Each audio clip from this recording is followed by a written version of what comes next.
राधे बंधु, हम फिर आ गया एक ऐसा वीडियो में जहां जीवन जीने का तरीका, अपने लक्ष्य को हासिल करने का तरीका भगवान श्री कृष्ण की कृपा से।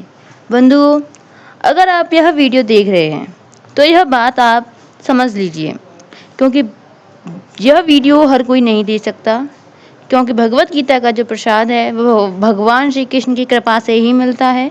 बंधुओं, मुझे यह बात जानकर खुशी हुई कि आप यह वीडियो मेरे इष्ट भगवान श्री कृष्ण व राधा माँ की कृपा से देख पा रहे हैं।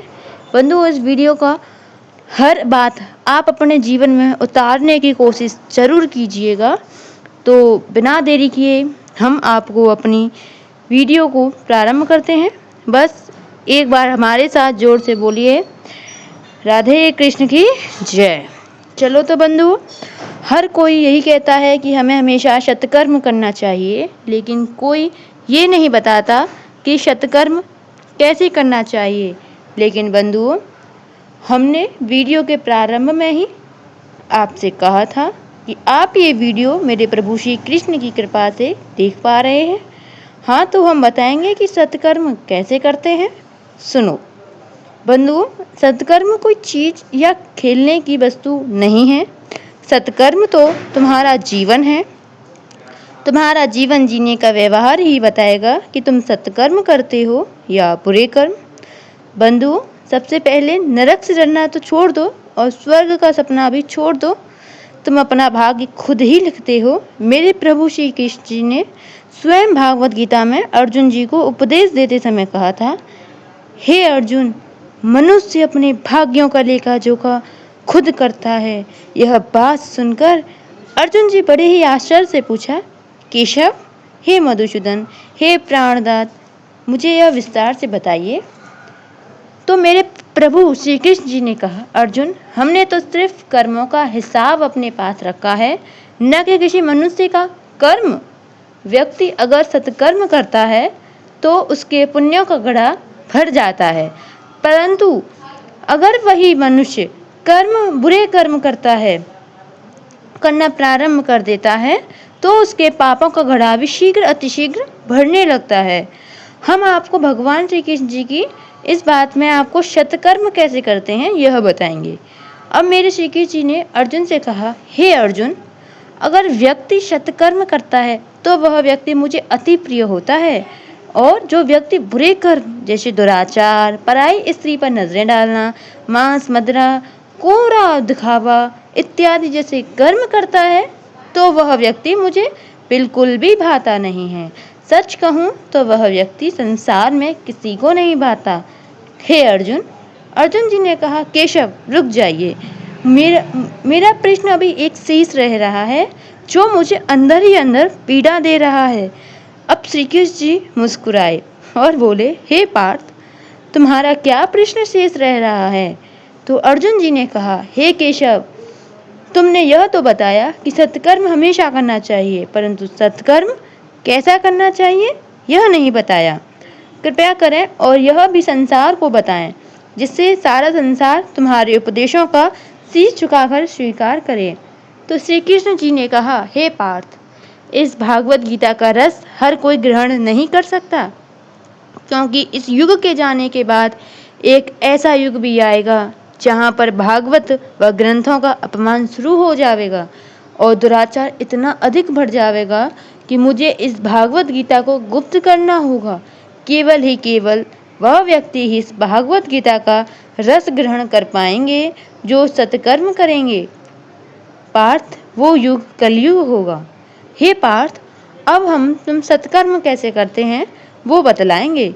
बंधुओं, हमारे भगवान श्री कृष्ण जी के उपदेश अगर आपके मन को छू रहे हैं तो हमारे इस खुशी नहोवार चैनल को सपोर्ट करें।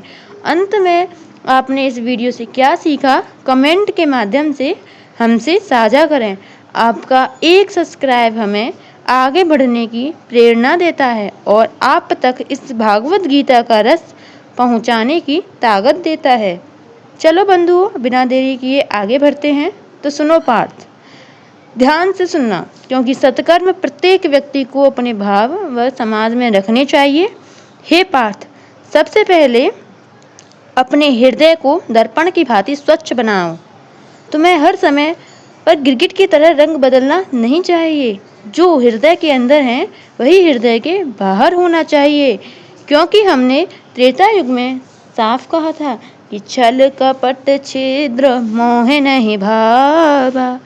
और हमेशा शांत और शील व्यवहार रखना चाहिए, क्योंकि शील व्यवहार हर किसी को पसंद आता है। और हमेशा अपने माता पिता का स्थान सर्वोत्तम रखना चाहिए, अर्थात अपने माता पिता का स्थान हमसे भी ऊपर रखना चाहिए और हमेशा दूसरों की मदद करनी चाहिए। अगर आप किसी कारणवश मेरी पूजा नहीं कर पा रहे हैं और मेरी पूजा नहीं करते हैं और अगर अपने माता पिता की सेवा करते हैं, मैं तो अपनी पूजा से अधिक प्रसन्न तुम्हारी माता पिता की सेवा से होऊंगा। अगर धन से करो, मन से करो, शरीर से करो, जैसे भी हो मदद करो, तुम जैसे भी कर सकते हो। दूसरों की सेवा करो, संतों का साथ करो। हे अर्जुन, यह मृत्यु लोक है। इस मृत्यु लोक में देवता भी जन्म लेने के लिए तरसते हैं, क्योंकि इस मृत्यु लोक में भगवान की तपस्या, पूजा पाठ, सारे कार्य भली भांति आराम से हो जाते हैं। हे केशव, अगर मृत्यु लोक इतना सर्वोत्तम है तो यहाँ पर इंसान आकर मोह और माया में इतना क्यों फंस जाता है? उसे सिर्फ और सिर्फ दुख में ही आपका स्मरण क्यों होता है?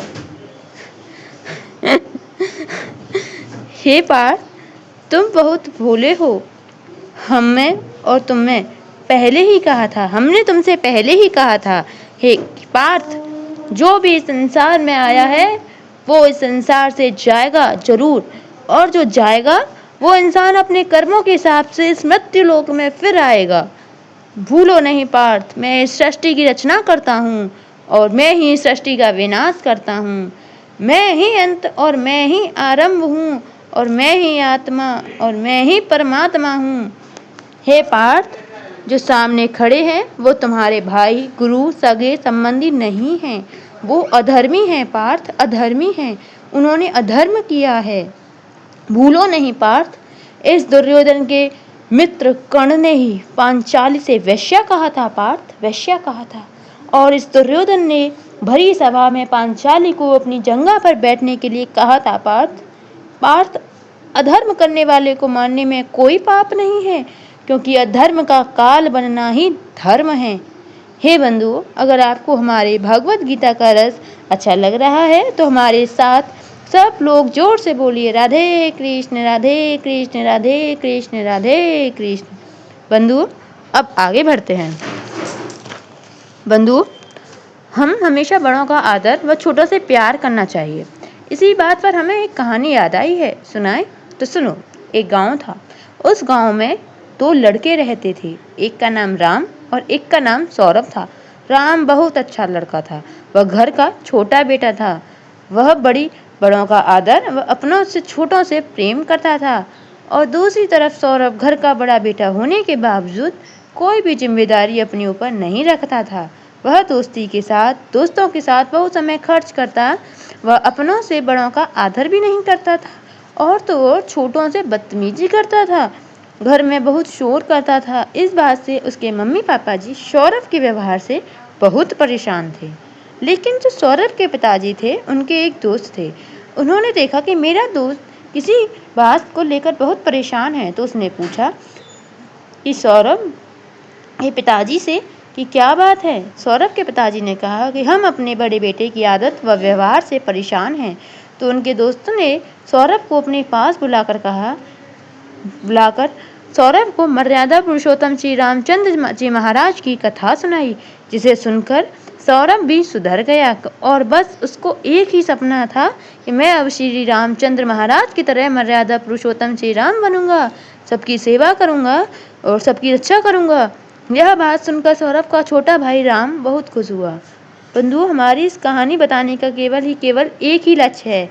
तुम सब भी अपने बच्चों को मोबाइल, टीवी, लैपटॉप, टेलीविज़न इत्यादि वस्तुओं से हटाकर भागवत गीता, रामायण और हिंदू ग्रंथ के अनेकों सिखाएं, जिससे बच्चों के अंदर बहुत ही निडर व सम्मान आए।